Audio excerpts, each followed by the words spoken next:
Malkata, meaning the place where things are picked up in Arabic, is the site of an ancient Egyptian palace complex built by the 18th dynasty pharaoh Amenhotep III. It is located on the west bank of the Nile at Thebes, Egypt, in the desert to the south of Medinet Habu. The site also included a temple dedicated to Amenhotep III's great royal wife Tiy, and honoring Sobek, the crocodile deity. Palace of Amenhotep III.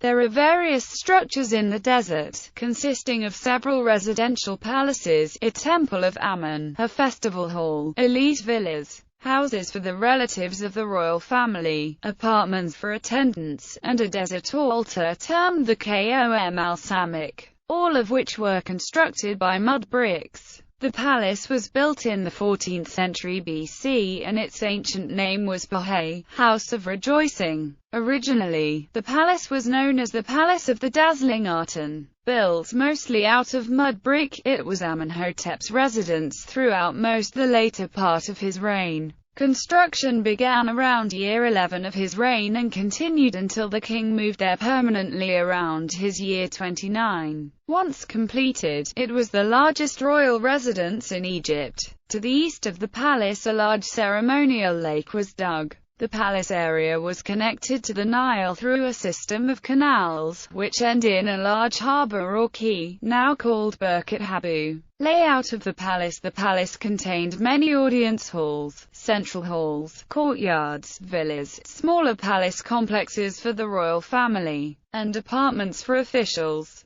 The harbour and canal connected the palace with the Nile, allowing easy travel across the river to the city of Thebes, which was situated on the eastern bank. There is little evidence of this lake today and little but the foundations of the palace itself remain. The royal apartment featured a bedroom, a dressing room, a private audience chamber, and a harem, which, after the reign of Amenhotep III, was used simply for storage. The palace had a central courtyard, and across from the pharaoh's rooms were apartments for his daughters and son. His great royal wife Tiy had her own smaller palace complex diagonally across from the pharaoh's. The palace grounds contained gardens and a large pleasure lake. Remains exist of a temple of Amun to the north of the palace. Within the complex, a desert altar on the outskirts of the ruins has been excavated also. Remains of a temple to the goddess Isis lies south of the main palace complex.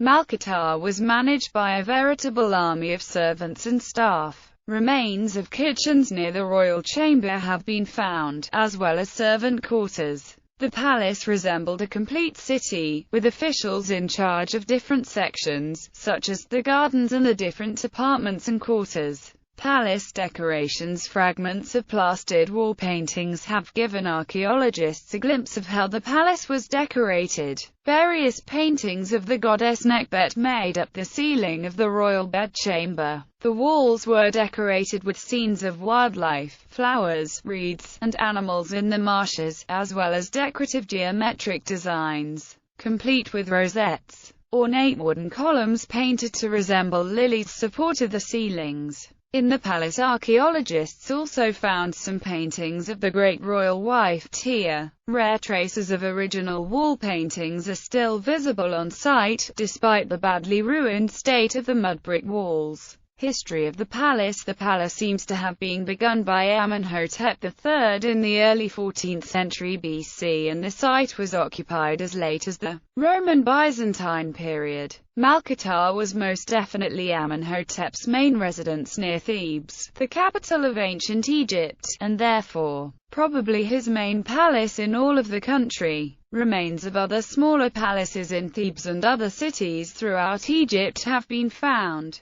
but none were as large as Amenhotep's palace at Malkata. Malkata was abandoned by Akhenaten, Amenhotep III's son and successor, when he moved the capital to his new city at Amarna in order to break the corrupt influence of the powerful priests of the Temple of Amun. However, it may have been re-inhabited by the youthful Tutankhamun, when the traditional religion and capital were restored and the priests of the temple regained their influence in the interwoven religion and government of ancient Egypt. Tutankhamun's successor, I, probably inhabited the palace briefly, and Pharaoh Horemheb after him as well, but by the ascension of Ramses II, it was simply a minor residence, as the capital was moved to Pi-Ramesses in the far north. Excavations. The palace ruins were rediscovered several times. In 1888 by Darasi, by the Metropolitan Museum of Art in 1910 to 1920, by University Museum of Pennsylvania in the 1970s, and since 1985, they have been the site of excavations by the Archaeological Mission of Waseda University.